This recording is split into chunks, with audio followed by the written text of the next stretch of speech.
Nitong October 1, inaprobahan ng Senado ang Senate Resolution No. 144 na humihiling sa International Criminal Court o ICC na isailalim na lang sa house arrest si dating Pangulong Rodrigo Duterte bilang bahagi ng humanitarian considerations. Sa 20 senador na dumalo, 15 ang pumabor, 3 ang tumutol at 2 ang nag-abstain. Ayon sa resolusyong inihahin ni Senate Minority Leader Alan Peter Cayetano at Majority Leader Mig Zubiri, dapat ipasuri si Duterte sa isang doktor na itatalaga ng ICC dahil sa kanyang katandaan at humihinang kalusugan. Kung mapatunayang makasasama sa kanyang kalusugan ang kanyang patuloy na pagkakakulong, maaari siyang isailalim sa house arrest, pero mananatili ang mga restriksyon at kondisyon na ipapataw ng ICC. Bago ang paghiling na ito ng Senado, balikan muna natin ang timeline ng paglilitis ng ICC kay dating Pangulo Duterte. Unang humarap si Duterte sa ICC noong March 14 matapos siyang arestuhin sa Manila. Sa pamamagitan ng video conference, binasa ng pre-trial chamber sa kanya ang kanyang mga kaso at ipinalala ang kanyang mga karapatan sa ilalim ng Rome Statute. Nagtapos ang unang session makalipas ang 25 minutes at itinakdang confirmation of charges hearing sa September 23. Pagkalipas ng 5 araw, opisyal lang na italaga bilang kanyang abogado ang British-Israeli lawyer na si Nicholas Kaufman.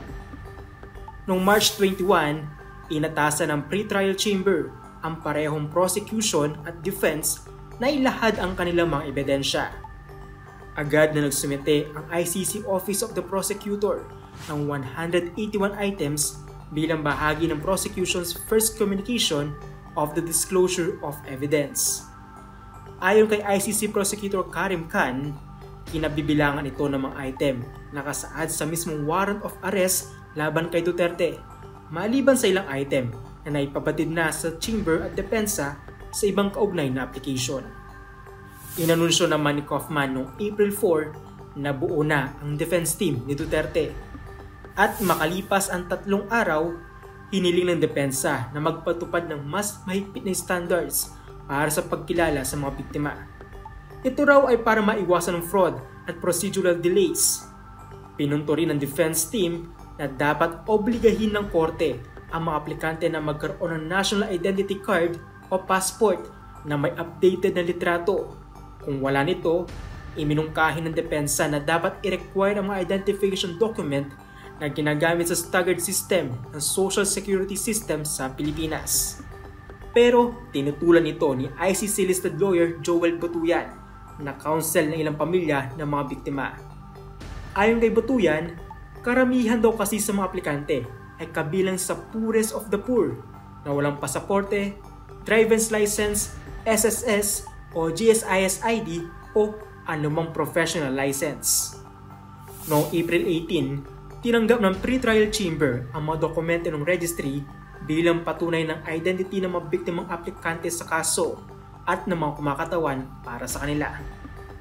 Humiling naman ang kampo ni Duterte noong May 1 sa pre-trial chamber ng partial excusal para kina Judge Ren Alapini Gansu at Judge Maria del Socorro Flores Liera, kaugnay ng usapin sa jurisdiksyon dahil daw sa posibilidad ng perceived bias. Posible raw kasi magkaroon ng bias dahil naglabas na raw ng ruling ang mga hukom na ito sa kaparehong issue kaugnay ng sitwasyon sa Pilipinas.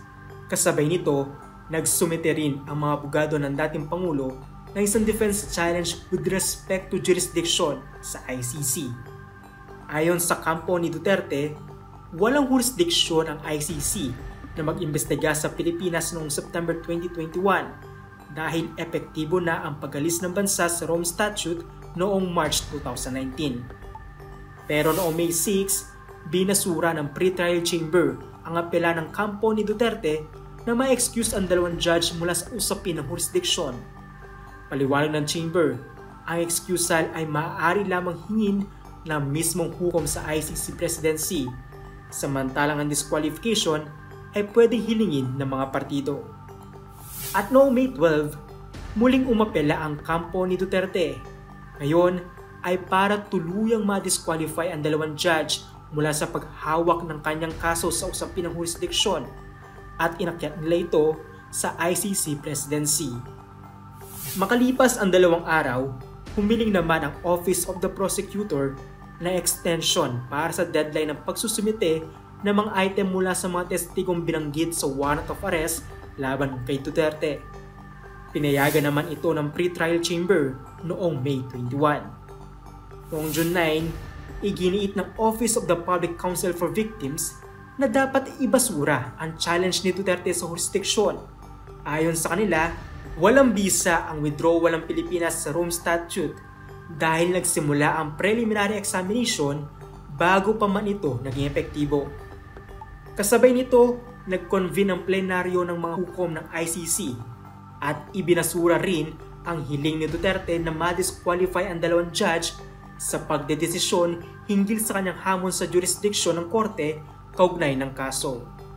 Noong June 12 naman, formal ng hiniling ng mga prosecutor sa tribunal na tuluyang tanggihan ang challenge ni Duterte laban sa jurisdiksyon ng korte sa kanyang kaso. Kinabukasan nito, muling nagsumite ang kampo ni Duterte ng panibagong mosyon na humihiling na ilipat siya sa isang hindi pinangalanang bansa. Hindi naman daw kasi flight risk si Duterte at dapat bigyan ng humanitarian considerations for the interim release dahil 80 anyos na siya. Pero tinutulan ito ng Office of the Prosecutor noong June 23. Mahalaga raw ang patuloy na detensyon kay Duterte para matiyak ang kanyang pagharap sa paglilitis. Hindi raw kasi kinikilala ni Duterte ang legitimacy ng mga proseso ng ICC, bagay na makikita raw sa kanyang mga naunang pahayag laban sa korte at sa petisyong inihahin niya sa Korte Suprema ng Pilipinas para hadlangan ang pakikipagtulungan sa ICC. Binanggit din ng prosecution na iginiit mismo ng mga abogado at pamilya ni Duterte na siya ay kinidnap at nangakong ibabalik siya sa Pilipinas. Noong June 25, sumuporta rin ang Principal Counsel ng mga biktima sa panawagang tanggihan ang hiling ni Duterte para sa pansamantalang paglaya. Sa kabila nito, nagpatuloy ang prosecution sa paghahain ng ebidensya. Noong July 1, nagsumiti sila ng 11th batch ng ebidensya at 12th batch naman noong July 4 na naglalaman ng mahigit 1,200 items na nakaayos sa 10 packages. Kabilang ang mga kaso ng pagpaslang sa ilalim ng Davao Death Squad noong panahon ng pagiging alkalde ni Duterte, barangay clearance operations at mga high-value target killings noong panahon ng kanyang pagkapangulo. Sa parehong araw, inilabas ng ICC plenary ang buong desisyon na nagsasabing walang bias sa dalawang judge na naisipa-disqualify ng kampo ni Duterte dahil sila ay kumilos daw batay lamang sa kanilang tungkulin sa lahat ng oras. Noong July 23, nagpasya ang pre-trial chamber na isuspende muna ang desisyon tungkol sa hiling ni Duterte para sa interim release at hintayin ang kumpletong dokumentong ihahin ng kanyang depensa bilang suporta sa kahilingan. Sinubukan ng depensa noong August 7 na ipa-disqualify si ICC Prosecutor Karim Khan dahil umano sa conflict of interest. Dati umanong kinatawan ni Khan bilang pribadong abogado ang mga sinasabing biktima ng drug war ng Administrasyong Duterte at tila inabuso umano ang mga impormasyong nakalap niya nang siya ang maging punong prosecutor ng ICC noong June 2021. Sinabi naman ni Khan na wala raw batayan ang pag-disqualify sa kanya. Samantala, noong August 18, humiling ang kampo ni Duterte sa Pre-Trial Chamber 1 ng indefinite adjournment o walang takdang pagpapaliban ng lahat ng legal proceedings. Kinabukasan ay muling iginiit ni Duterte ang kanyang kahilingan para sa interim release. Noong August 20, nakatanggap ang Victims Participation and Reparation Section o VPRS ng 303 application forms mula sa mga biktima ng drug war na nais lumahok sa pre-trial proceedings laban kay Duterte. Binawi naman ng Defense Counsel ang motion na disqualify si Khan noong August 24. Pagsapit ng August 28, 2025, naghain ng tugon ang prosecution sa hiling ng indefinite adjournment ng kampo ni Duterte. Humiling sila na makapagtalaga ng sarili nilang medical expert para suriin ang kalusugan ni Duterte. At noong September 6, ipinasa na sa pre-trial chamber ang aplikasyon ng 15 drug war victims para makilahok sa kaso matapos itong repasuhin ng VPRS. 2 araw ang lumipas, inanunsyo ng pre-trial chamber 1 na ipinagpaliban ang confirmation of charges hearing dahil hindi fit to stand trial si Duterte. Ayon sa kanyang kampo, ang lumalalang kalagayan ng kanyang kalusugan ay nakaapekto na sa kanyang kakayahang unawain ang ebidensya at magbigay ng instruksyon sa kanyang mga abogado. Noong September 16, nag-file ang kampo ni Duterte ng bagong defense notification na humihiling sa pre-trial chamber 1 na payagan ang dating Pangulo sa interim release habang nakabinbin ang kanyang kaso. Pero bago ang filing na ito, sinabi ng kanyang anak na si Vice President Sara Duterte na nakausap niya ang kanyang ama sa phone. Ayon sa kanya, nasa maayos na kalagayan ito at nakapagsalita pa tungkol sa kontrobersya sa flood control projects at maging sa usapin ng kanyang love life. Dagdag pa niya, pumayag na rin daw umano ang ikatlong bansa na tumanggap sa dating Pangulo. Noong September 22, inalabas ng ICC ang redacted version ng document containing the charges laban kay Duterte. Ang dokumentong isinumite pa noong July 4. Ang mga kaso ni sinampa ng ICC prosecution laban kay Duterte ay sumasaklaw sa 78 biktima sa 49 na insidente ng murder at attempted murder kaugnay ng kanyang war on drugs na itinuturing na crimes against humanity. Kabilang dito ang mga pagpasilang noong siya ay alkalde ng Davao City at maging noong siya ay Pangulo ng Pilipinas. Inilabas din ng ICC ang public redacted version ng pre-confirmation brief ng prosecution. Bagamat heavily redacted na ang dokumento, nabanggit pa rin dito ang mga pangalang De La Rosa at Aguirre. Hindi tinukoy ang kanilang mga unang pangalan, pero binanggit na si De La Rosa ay PNP chief. Matatandaang si Senator Ronald Bato de la Rosa ang unang hepe ng pulisya sa ilalim ng Duterte presidency. Samantala, bagaman walang binanggit na unang pangalan kay Aguirre, ang unang Justice Secretary ni Duterte ay si Attorney Vitaliano Aguirre. Noong September 27, ipinabatid ng kampo ni Duterte sa ICC na tila handa raw ang gobyerno ng Pilipinas na tanggapin ang anumang magiging desisyon ng korte kaugnay ng pansamantalang paglaya ng dating Pangulo habang dinidinig ang mga kaso laban sa kanya.